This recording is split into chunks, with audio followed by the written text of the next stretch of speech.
Good evening, ladies and gentlemen. Jeff, aka GCurse, here with another episode. This is episode number 2 of Black Site Files from Unsolved Mysteries. Tonight's topic is Oliver Munson. It's basically a missing slash murder case. The case was originally the original air date of the case was January 26th, 1994. I did an Unsolved Mysteries commentary of this case back on March 5th of 2019.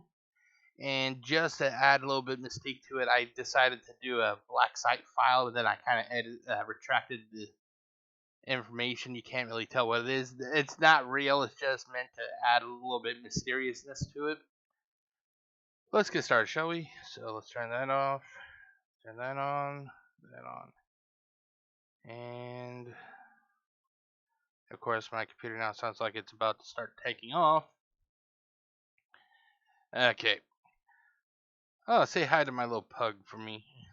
If you're not sure what this series is, it's basically a companion series to Unsolved Mysteries commentary. Basically, after some time, a year or two or whatever, I will do a new update to see if there's been any updates about these cases that have not been solved, that I've been kind of covering and stuff. So let's take a look here. We have Oliver Munson. Real name is Oliver Wendell Munson. No known nicknames. Location was Baltimore, Maryland. The date was February 13th of 1984. Now, basically, what this case was that Oliver Munson was a teacher. He needed a car. Well, he came across a person he thought he could trust that had a Z car, or a Roxy, or whatever you want to call it, if I remember correctly. Oh yeah, it's down here. It's a Datsun 240Z. So he bought the car with cash, and I think the video said some trades. Well, sadly, the person that he bought the car from was not being honest, and that basically, hold on, the car that he bought was stolen. Now, the person he bought it from is Dennis Watson. Basically, Dennis Watson, he is a career criminal, real piece of shit kind of person, if you ask me. And he actually has been known for making people disappear who happened to have crossed him or was about to testify against him in court. So this is a real bad dude. So, but let's see here. I think I will actually read, since it's been a while and I'm not going to play any videos, I'm just going to read the case. But anyway, let's go back to the bio. He was a school teacher. Date of birth was 1945. His height was, is, because he's been declared dead, but his height as of being disappearing was 5'10", so he was actually a little bit taller than your boy GCurse here. Weight was 160 pounds. Marital status is unrevealed. Characteristics is he was an African American, black hair, brown eyes. And then, like I said, here's a picture of Mr. Munson. He looked like a nice guy. Like I said, his only mistake was he trusts the wrong person. So, here's the case details. Oliver Munson was a school teacher and car enthusiast who purchased the car of his dreams, a fully loaded Datsun 240Z from Dennis Watson in January of 1983.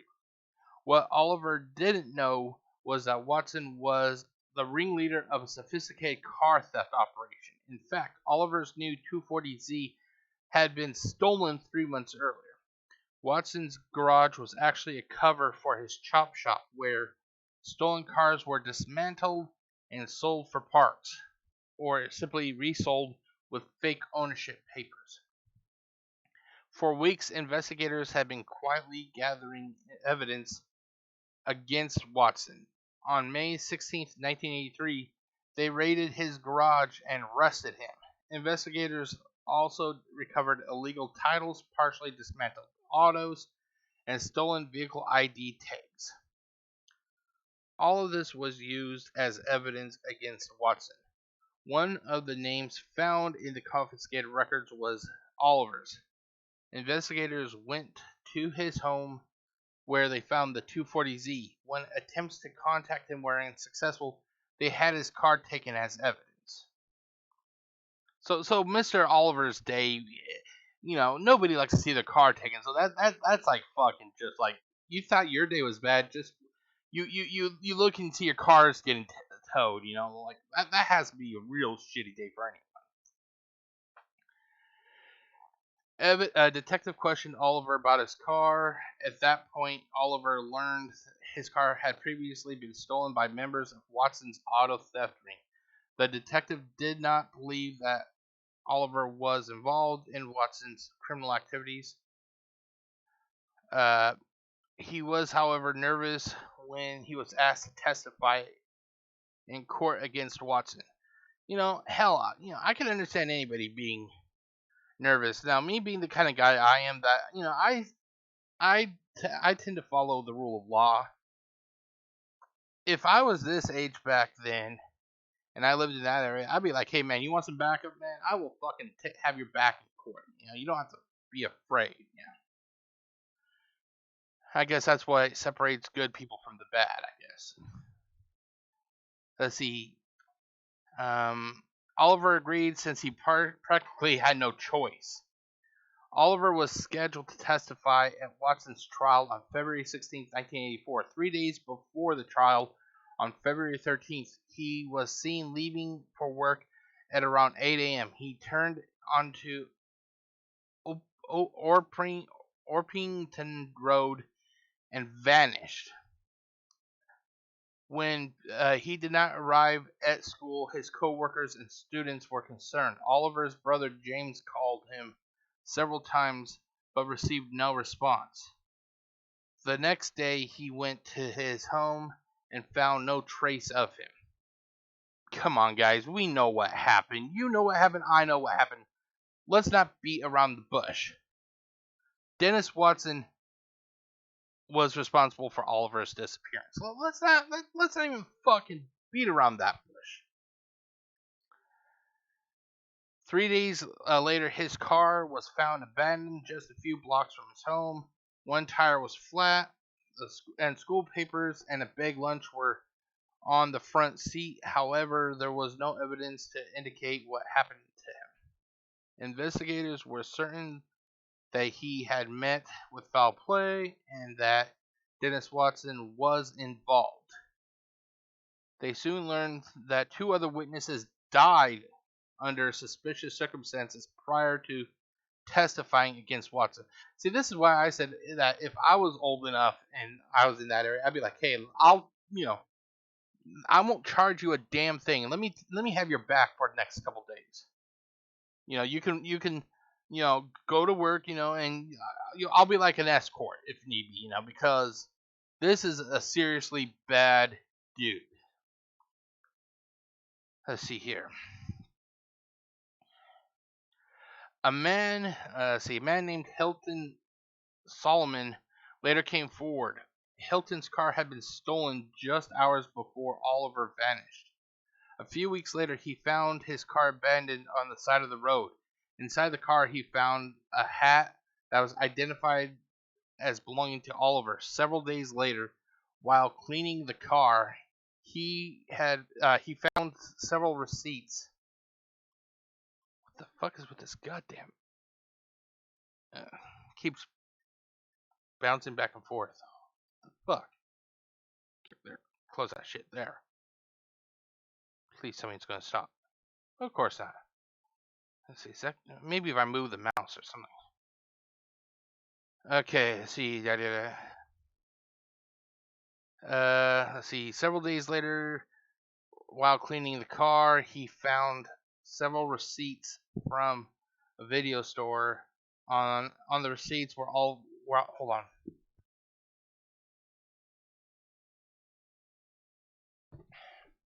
Thought I was about to sneeze. Sorry about that. On the receipts for Oliver's name, red smudges were also found on the receipts. Tests revealed that the stains were human blood, type O. However, records did not indicate Oliver's blood type. Under the front passenger seat, investigators found a spent cartridge case. We know what happened. However, without a body, investigators felt that they would be unable to charge anyone with Oliver's murder. Ironically, Oliver's testimony would have had no effect in Watson's case. He pleaded guilty and was sentenced to 10 years in prison. He was paroled in '89 and was never charged in Oliver's case. Oliver's friends and family are still hoping for a resolution to this case. Now this is where, this is why I do. God damn it. Fucking. Hold on, let me see. Maybe if I. Hold on. If I back out of that. This fucking website. It's just. Okay, maybe that's better. Yeah. This is why I started up Unsolved Mysteries commentary. These cases that have not been solved need to be solved. I guarantee you my fucking bottom dollar that piece of shit Dennis Watson knows what happened. You have a guy who was ahead of a theft ring, going to court. The person that was set to testify against him magically just disappeared. Really? No, people just don't fucking magically do shit. The fact is, he had Oliver taken care of. So, if you see this guy, you call the cops. There is no statute of limitation to murder, ladies and gentlemen. Suspects. Dennis Watson and his associates are considered prime suspects in Oliver's disappearance. Oliver vanished just 3 days before he was supposed to testify against Watson in court. Investigators learned that this was not the first time that something happened to a witness in a case against Watson.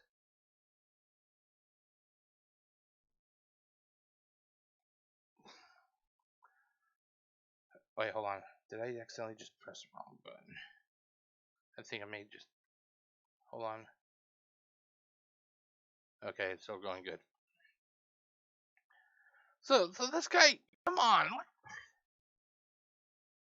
In 1973, 29-year-old a 29-year-old Baltimore man named Clinton Glenn was found burned to death in a vehicle registered to Watson. Clinton had been scheduled to testify against Watson in an armed robbery trial the very next day. Based on the testimony of another witness, Watson was indicted for Clinton's murder. However, the case was dropped after the second witness died of a suspicious drug overdose. So now we got extra notes. The case first aired on January 26, 1994 episode of Unsolved Mysteries. Results is that it's unsolved. In 1985, Oliver was legally declared dead, the victim of presumptive homicide. There's nothing fucking presumptive here. I know that the law is that, that you have to have a body, but come on, let's look at all the fucking evidence here, ladies and gentlemen. We have two people who were scheduled to testify against Dennis Watson. They both met some pretty bad ends. You have blood on a receipt. You have a car minus the driver, which still had all his stuff in the car. And you have his, co-workers and students left without him. It's clear that something happened to Oliver Munson, ladies and gentlemen. Let's see here. His body has never been found. However, some believe that it is hidden somewhere in Leakin Park.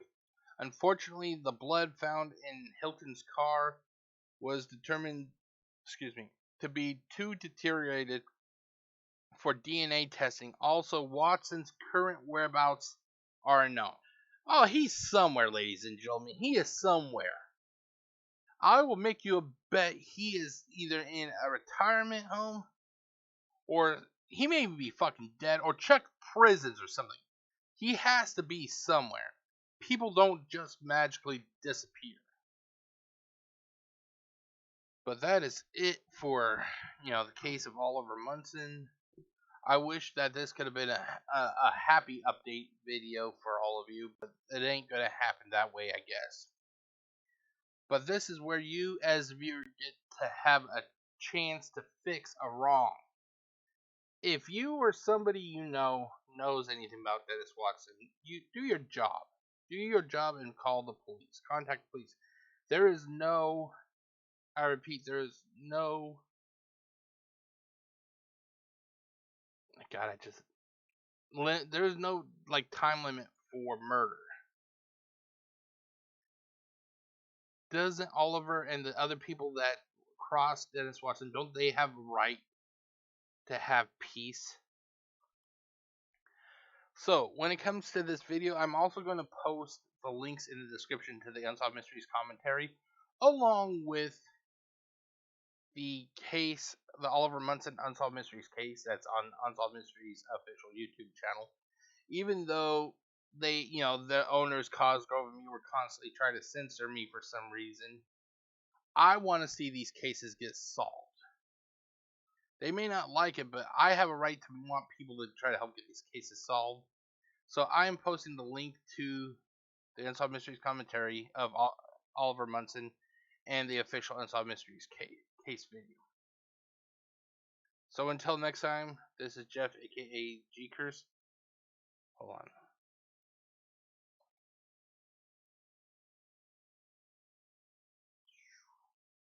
That's nope.